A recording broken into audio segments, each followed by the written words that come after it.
Give reasons and explain का second question. When price rises supply expends, मतलब वो आपको पूछ रहा है गिव रीजन और explain why when price rises supply expends. जब प्राइस बढ़ती है तो सप्लाई बढ़ती है, क्यों? Law of supply states that other things remaining constant, यानी सीट्रस पैरिबस, मतलब other things remaining constant, more is supplied at a higher price and less is supplied at a lower price. यानी कि price यदि मोर है तो supply भी मोर होगी, और प्राइस लेस है तो सप्लाई भी लेस होगी. We think as a consumer, क्योंकि एज अ सप्लायर, क्योंकि हम सप्लाई के बारे में पढ़ रहे हैं, तो प्रोड्यूसर के हिसाब से, सप्लायर के हिसाब से सोचो. कंज्यूमर के हिसाब से कब सोचोगे? जब आप डिमांड के बारे में पढ़ोगे, क्योंकि डिमांड कंज्यूमर करते हैं, तो वो हम कर चुके पहले चैप्टर्स में. There is direct relationship between price and supply. Rise in price causes expansion of supply because suppliers are willing to supply more at higher price and get larger profits. Price बढ़ी तो वो ज्यादा supply करने की कोशिश करेंगे, उससे उनको प्रॉफिट मिलेगा. New sellers will also enter into the market. नए सेलर क्या सोचेंगे? इस प्रोडक्ट को बेचने में मुनाफा है तो ये प्रोडक्ट हम बेचेंगे, तो प्राइस बढ़ेगी तो सप्लाई भी बढ़ेगी. So supply curve move upward from left to right. There is direct relationship between price and supply of a commodity. Direct relationship क्यों? एक बढ़ता है तो दूसरा भी बढ़ रहा है, इसलिए. एक घटता है तो दूसरा भी घटता है, इसलिए. और ग्राफ से समझा देना उसको. x और y एक्सिस. x एक्सिस पे हमको पता ही है हमेशा, ये O पॉइंट है, ये क्वांटिटी सप्लाइड.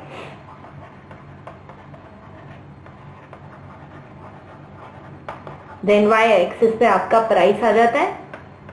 यदि P प्राइस है तो P प्राइस पे Q क्वांटिटी सप्लाइड है. यदि प्राइस बढ़ के हो गई P1 तो प्राइस बढ़ के हो गई P1, तो क्वांटिटी सप्लाइड भी बढ़ के हो गई Q1. एक्सपेंशन कैसे होता है?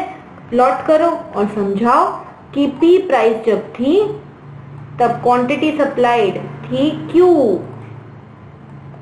प्राइस बढ़ के जब हो गई आपकी P1 तो क्वांटिटी भी सप्लायर या प्रोड्यूसर ने बढ़ा दी और कर दी Q1. दोनों पॉइंट्स को हम ज्वाइन करेंगे, तो आप दोनों पॉइंट्स को ज्वाइन करेंगे तो आपको क्या मिला? Supply curve, S supply curve. ये दोनों पॉइंट्स हैं जिसको आपने ज्वाइन किया. ऊपर गया है ये, मींस ये क्या है? ये एक्सपेंशन ही है ना. Is this not expansion? ये हुआ आपका एक्सपेंशन, ये हुआ आपका एक्सपेंशन. सो क्वांटिटी जैसे जैसे प्राइस बढ़ेगी वैसे वैसे सप्लायर ज्यादा सप्लाई करना चाहेगा to get more profit. And one more point, new sellers will also enter into the market. तो सप्लाई कर्व कैसा होगा? Move upward from left to right. ये मत भूलो, सप्लाई कर्व मूव अपवर्ड्स. कहां से? Left to right. From left to right. Okay, so second part of give reasons and explain also done. Third part जो exam में आ चुका है करेंगे नेक्स्ट वीडियो में.